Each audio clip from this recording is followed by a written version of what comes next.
Olá, graça e paz. Uma palavra de Deus de Gênesis capítulo 12, 1 a 4, a primeira parte diz assim: Certo dia o Senhor disse a Abrão: Sai da sua terra, do meio dos seus parentes, da casa do seu pai e vá para uma terra que lhe mostrarei. Os seus descendentes vão formar uma grande nação, eu o abençoarei, o seu nome será famoso e você será uma bênção para os outros. Abençoarei os que o abençoarem e amaldiçoarei os que o amaldiçoarem. E por meio de você, todos os povos do mundo serão abençoados. Abrão tinha então 75 anos quando partiu para Harã. Certo dia, um dia qualquer, Deus se apresenta a Abrão e lhe pede que mude para uma terra que lhe mostrará. Ele sequer sabe para onde ele deve ir, apenas que deve mudar, deixar para trás a sua história, a sua casa, a sua família. Ele que era um pastor de animais, de ovelhas, e agora deve ir para uma terra desconhecida que nem sequer sabe qual é. Mas ele já tem 75 anos e Deus lhe promete ainda descendência.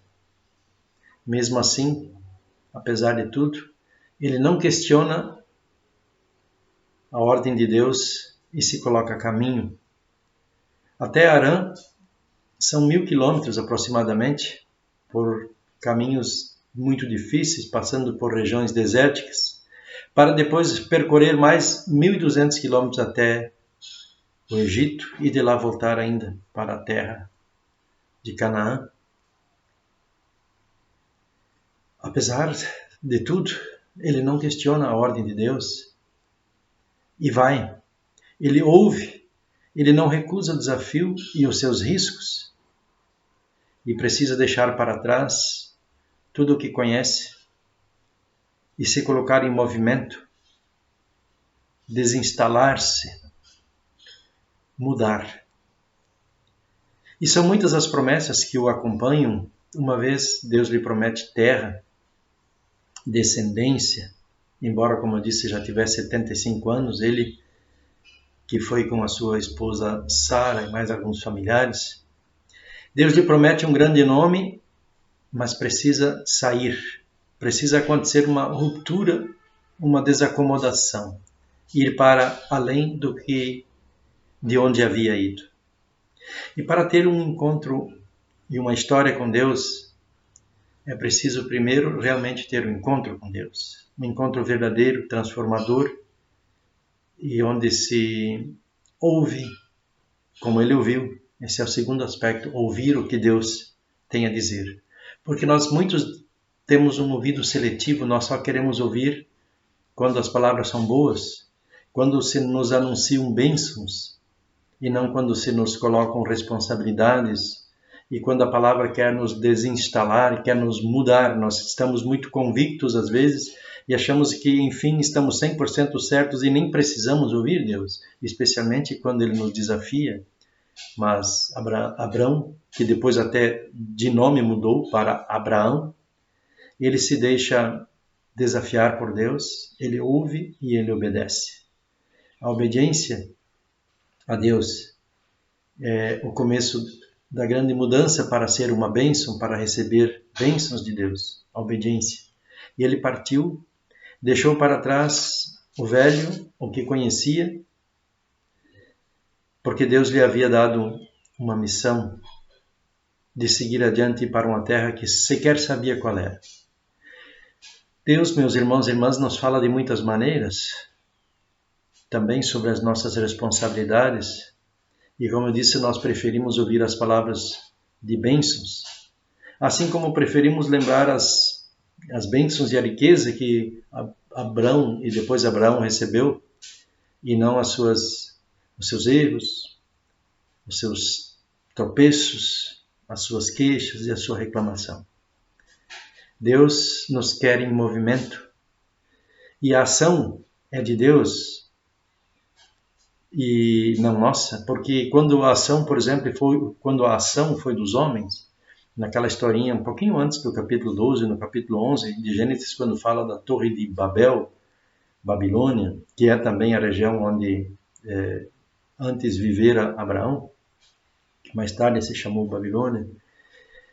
Deus desce e confunde aquelas pessoas porque era um projeto humano. A Torre de Babel era um projeto de pessoas querendo chegar a Deus pelos seus esforços, cooptar inclusive aquela que é a tarefa de Deus, e vira confusão, porque não era uma ação de Deus. Aqui na história de Abraão é uma ação de Deus que leva a efeito a sua vontade através de uma pessoa, de uma família.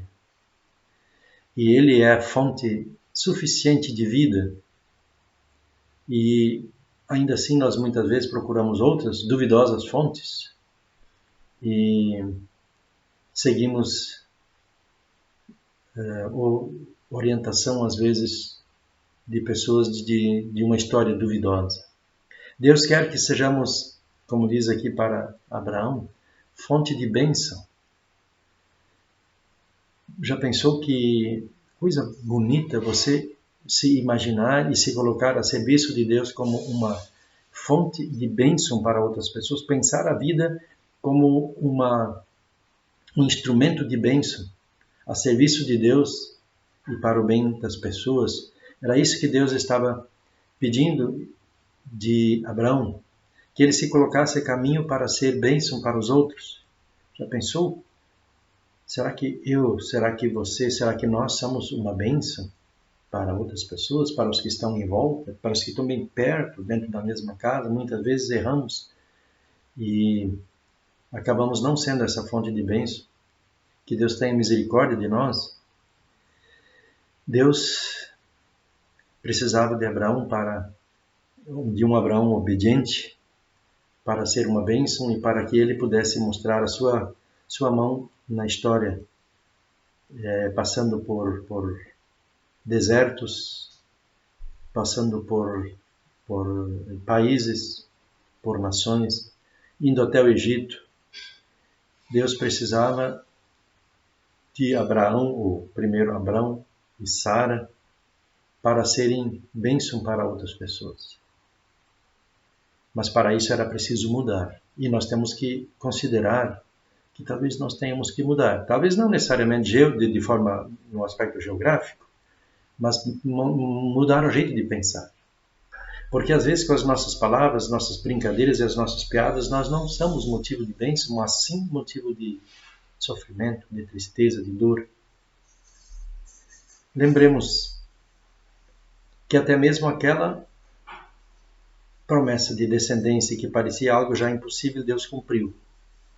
E Deus sempre cumpre as suas promessas e nós às vezes só não temos paciência.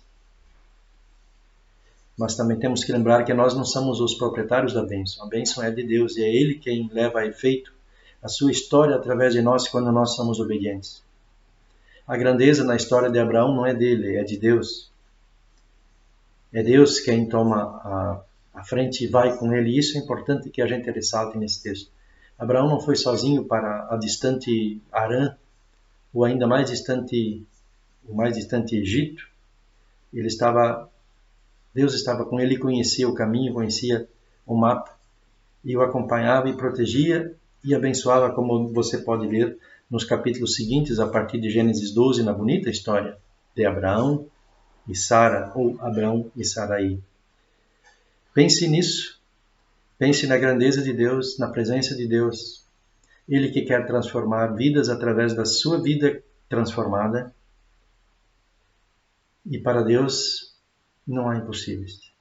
Lembre-se disso e seja também você, sejamos também nós, ainda que às vezes com tropeços, como teve tropeços também o Abraão, sejamos uma bênção para o outro, crendo firmemente de que Deus vai à nossa frente, seja qual for o lugar. Seja na distante Harã, ou ainda no mais distante Egito, ou onde estamos bem perto. Deus está presente. Na alegria, na dificuldade, e nos desafiando para mudar. Mudar para crer mais, para ter um encontro verdadeiro com Ele, para que possamos ser obedientes verdadeiramente e acreditando que Ele não nos deixa sós. Pense nisso e tenha